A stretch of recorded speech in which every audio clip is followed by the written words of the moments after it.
Introduction. Since Vodafone's humble beginnings in 1985, it has become a juggernaut in the telecom sector and is the second largest in the world behind only China Mobile, when going by the user subscription figures. The company operates in over 30 companies and partners with over networks in over 50 more.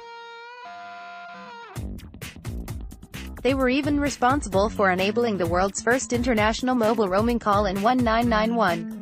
Vodafone.com, where we are company's strategic focus during the past 10 years, under the watchful eye of Vodafone's fourth CEO, Vittorio Collo, it has focused on improving synergies within the business, spinning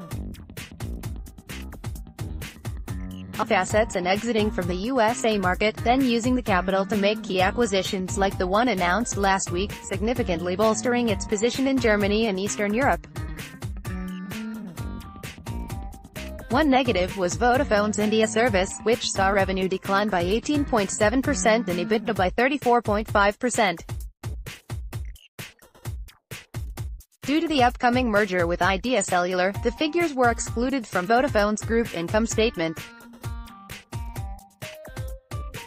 The merger should result in cost synergies that'll improve the profit margins, providing a further boost to the company's bottom-line net income. Another benefit, though, that completely separates it is that Vodafone agreed to a merger between Indus Towers and Bharti Infratel, and since Vodafone owned a 42% stake in Indus Towers, it now has a co-controlling stake in India's largest listed tower company. Vodafone presentation, page 26. He share Mr. Collo's vision. This is what has caused the uncertainty in the markets, as evidenced by the company's share price opening lower and closing at a minus 4.34% loss on the day. Mr. Red definitely has the expertise, since he has been in the company since 2001 as the UK finance director, and then the CEO of Vodafone's UK division, being promoted to Vodafone's CFO in 2014. After reading the transcription of the conference call, I'm happy with how he handled himself when answering the majority of the questions.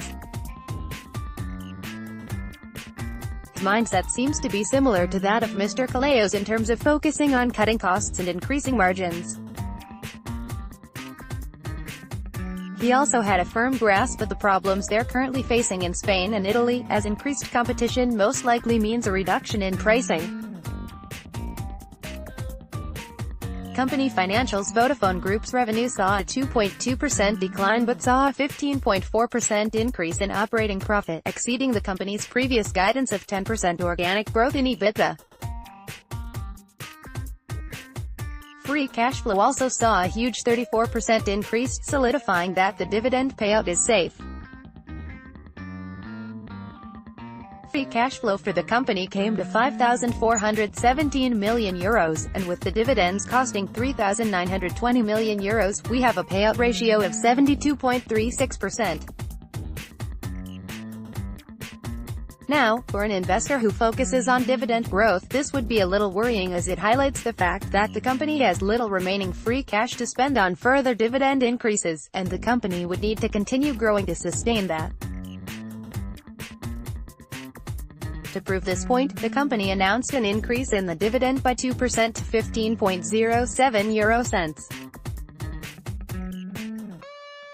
The company has €14.1 billion in cash and short-term investments, which could be used for further acquisitions around Eastern Europe and Asia. Images provided by dividendata.co.uk. Conclusion: the company currently trades at a multiple of 10.85x its current free cash flow per share of 18 pence. From a valuation standpoint, this is cheap, as you're buying the company's free cash flow at a return of 9.22%. Also, the dividend yield of 6.65% is historically high for the company, as its average yield is closer to 5%. Investors should lower their expectations if they decide to buy telecom companies such as Vodafone, since most of its cash will be spent on capex to invest in its infrastructure.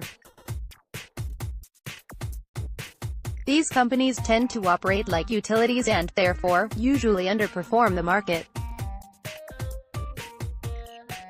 If you are investing for the dividend, you should expect little movement in terms of your capital growing, but a nice yield on your investment that hopefully rises with inflation.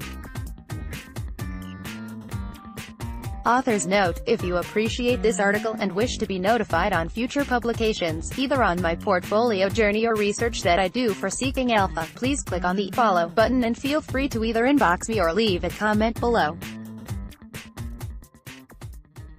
Disclosure: we are long VOD. I wrote this article myself, and it expresses my own opinions. I am not receiving compensation for it. I have no business relationship with any company whose stock is mentioned in this article.